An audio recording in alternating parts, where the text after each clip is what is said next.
As you know, I'd like to, I am wont to begin with a retrospective on the previous day. So yesterday, we saw a variety of material. Much of it, in fact all of it, spent elaborating upon a pre-existing model. And many of those elaborations were designed to shed light on common needs in light of the audience's interests. And there were two major ones that we covered. To wit, firstly, various types of data collection and output mechanisms that could be used to report on a model's evolution over time. So we added components to a model, building on the previous final session, the previous day. We added components to a model to report statistics that were cross-sectional in nature. Factors such as the count of people who are diabetic or count of people who are obese across the entire population. We did so using AnyLogic statistics capabilities. But then we also added some components that recorded longitudinal information about a person. Say the number of episodes of obesity with which they were associated. Or the age at which they first became obese. And we saw that those sort of statistics aren't as well supported in a built-in fashion by AnyLogic. Rather, we had to put in place some mechanisms to accomplish this. And like that mechanism we put in to record the cumulative time a given person has spent obese, required variables to be added to the model, and often functions as well. Convenient. So we added these things in, and then we saw we could report them, or traditional statistics, cross-sectional statistics, using graphs within AnyLogic, and using things like histograms. So we put in place a histogram. There was data for it that got populated when an event went off, and it put up data in this histogram showing values across the population. So that was a bit of reporting that we did in the first part of the morning, and that's a very common need, that you want to record information about the model. You can go a long way, like in AnyLogic. I think it's if not an allegory, at least a kind of exemplar of some aspects of AnyLogic's operation in general. There are certain things that AnyLogic has aspired to make very, very simple. Very familiar, routine things that you can do very, very quickly. And then there's a broader set of things that you can do fairly readily, but you need a mechanism. And often for those things, you're occasionally going to need to call on your computer science buddy. Or engineering buddy. Yeah. So it was with these sorts of statistics that we added. Some of them were kind of built in, and some were added through addition of variables, with a bit of logic. It's kind of symptomatic of the AnyLogic experience more broadly. So that's good. We then further spent a variety of hours trying to address the repeated and multi-constituent requests for outputs related to cost-effectiveness analysis, outputs related to health economics. So at some cost time-wise, some considerable cost time-wise, we grabbed the bull by its horns. And I noted in just as we were reaching for the bull horns, that those horns could be sharp at times. And sharp they were. So we put in place mechanisms to report costs and quality of life for individuals, taking into account simultaneously two comorbid conditions related to diabetes and conditions related to obesity and weight change. And we saw that with costs, we could capture those differences fairly readily because we had this nice partitioning of sort of costs to costs associated with weight on one hand, costs associated with diabetes on the other. And they were basically independent in the way we captured them. And that afforded us a simplicity of representation. Within the weight states, we could simply assign to the costs to be borne for weight-related factors and similarly correspondingly for diabetes, effectively. So that was good, but with quality of life, by request, if not by acclamation, by request, an enthusiastic request, this is where the bull's horns became a wee bit sharper for quality of life computations. There was a request to take into account non-independence, take into account dependency, take into account jointly the weight status and the diabetes status. In other words, they couldn't be factored neatly into two separate sort of considerations. So for that required finesse. It required finesse. It also required what my wife sometimes terms brutal force. I don't think it was so brutal, but it was a bit of sort of computational fortitude. So we put into place a mechanism up here, a variable up here that captured a table of information related to quality of life across different weight states on this x-axis and different diabetes states on the y-axis. And it's not a bad beginning. But the journey that lay before us had many hurdles, as befits the journey of a room full of heroes. Although I see there's some missing in action right now. So, in our march towards Mordor, well, okay, maybe not, but in our efforts, we started with a vision of pristine beauty, but that vision did not accompany us in its fullness through all the journey. So we started with this table, and then we had to put in place mechanisms that kept track of the current state. So it's in for the diabetes state chart on the one hand, or the weight chart on the other. And in order to do that, for reasons that I did not fully explicate, but were exchanged in muttered sort of utterances between Dylan and I, we made use of to label each state optionless. And there was some futzing because we originally called something an initial diabetes state, and we need to change it to diabetes state, and so on. But basically, we created two optionless. One for the diabetes state to encode the diabetes state, and one to encode the weight state. And we used those to label which state we're in. And we used that indication in which state we were located to look up in that table the appropriate quality of life measure to use.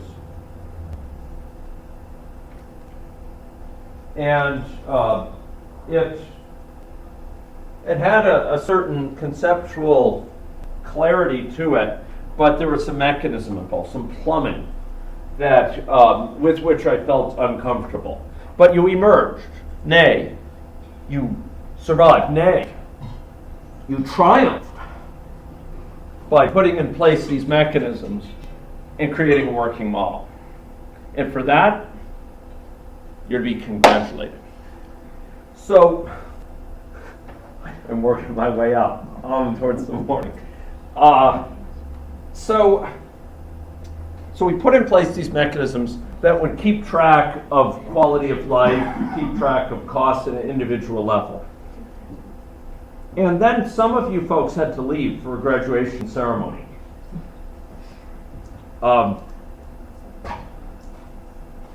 And you excused yourself from this exercise for good reason. But what happened in the afternoon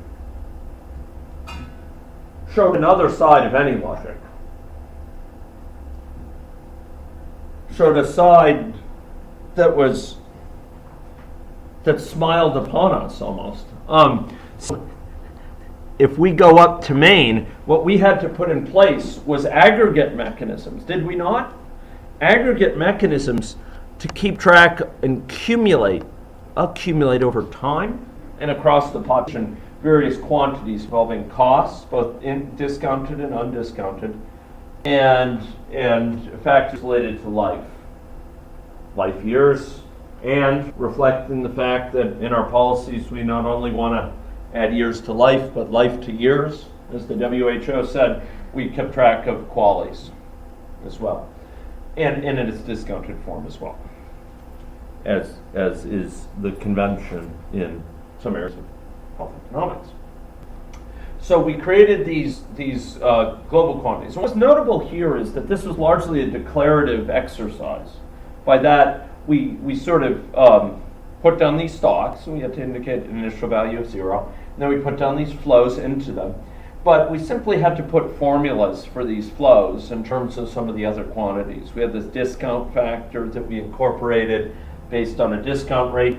But there was no real code to speak of in doing this. It was some formulas, as is common in system dynamics area. Programming in its traditional sense, in its sort of stereotypical sense, was not a big part of this. Though I would argue it is a form of programming, but it's a declarative form. So we created these mechanisms that summarize things up, and very quickly and in short order, we had these mechanisms in place. And then the final thing we did is we hitched up episodic costs.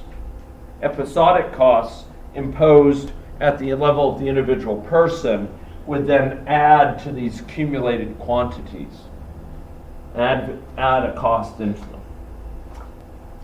And that was all quite readily done. It was a minimum of fuss and muss, with a minimum of blood, sweat, and tears compared to the mornings. Agony. So here we saw a smiling face of any logic. And it would have been fitting indeed that every one of these stocks carried a smiling visage. Okay, so that was much of what we did yesterday, focusing on health economics. But it wasn't all that we did. We then talked a little bit in closing sessions about some other components. And I talked specifically at the end about ways in which we might capture interventions. And I led you through a set of mechanisms whose power was striking, but of which we availed ourselves only a bit. So we added some interventions. These are interventions that are designed to modify the typical behavior of the model to capture some effect of counterfactuals, of alternative scenarios. And we put in place, ladies and gentlemen, no fewer than 3 interventions. 2 of them were very similar. They simply modified by a coefficient a hazard rate, likelihood of going from one state to the other. And this is a very typical exercise that might be conducted with a model to get a sense of the leverage associated with different points in the model. If you could lower this by 10%, how would it compare in terms of the gains compared to lowering a rate somewhere else by 10%? Very common sensitivity analysis. But it's a kind of coarse-grained, if widely applied way of capturing intervention what is. The other intervention that we had, by good suggestion, is we simulated a situation, perhaps a little bit like bariatric surgery, where someone would be brought post-haste from obese state to an overweight state. And we did so by doing what? By sending them a message as befits this icon. So we did that, we put that into place, but what's notable is that we also did a way where we had scenarios where we could, on a scenario by scenario basis, specify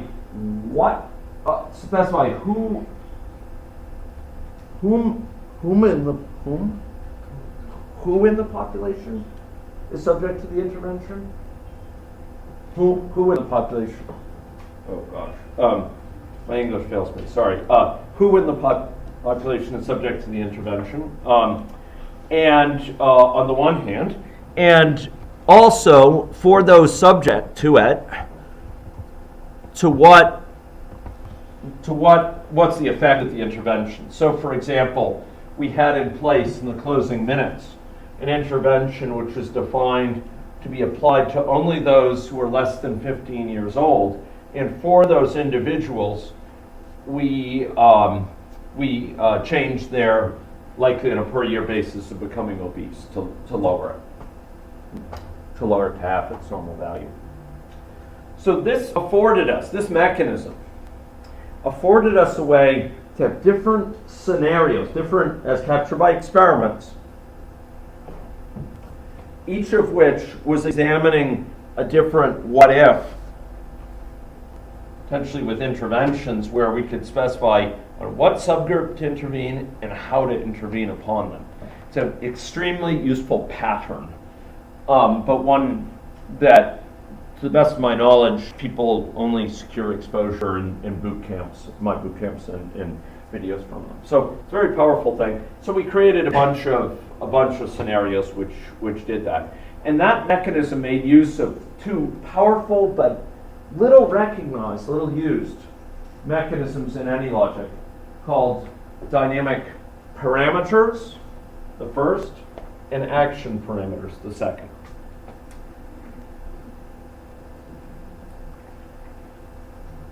So we put in place those mechanisms, and then in a closing soliloquy, I invade upon you the pay attention to the limitations of what we had done. Well, we had come a long distance. Well, we had covered much ground.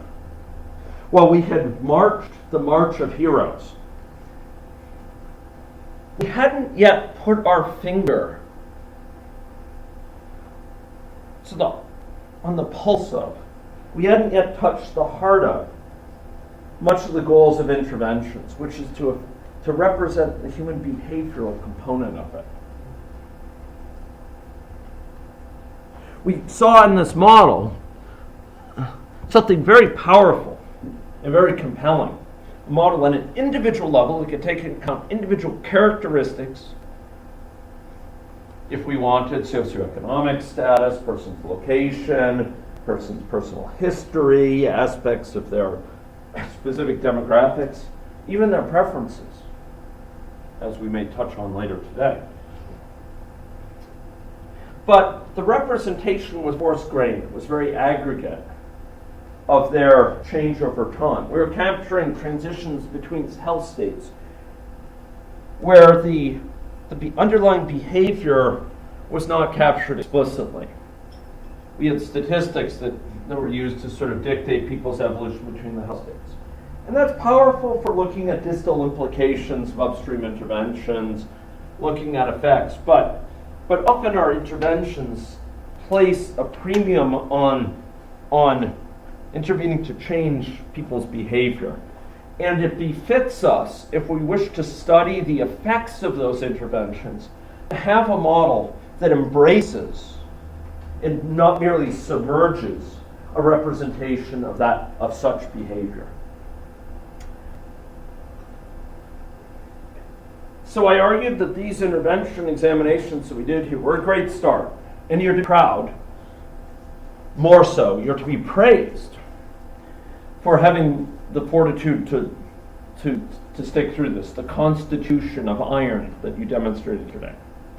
But we should reflect on the fact that this model could use some additional components involving human behavior so that we could imagine it, and tying that behavior in turn into these health states so that we could examine the effect of an intervention not by simply hard coding some assumption about how it affects one transition or another, but by examining by representing how it is posited or has been seen to represent the behavior, and then letting that ripple through to the aspects of transitions between health states.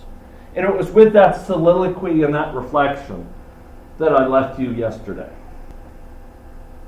and nursed my throat. Okay? So that was a bit of reflection on yesterday's proceedings. And I'm grateful to you for your return to this space despite the rigors of our exposures yesterday. So any questions related to that before we push on? In a way almost frenetic on this final day. Final questions? Okay, can we do something together? Can we go undertake another exercise? Okay. Dr. McDonald can bar the door. Okay, so this is my reflection.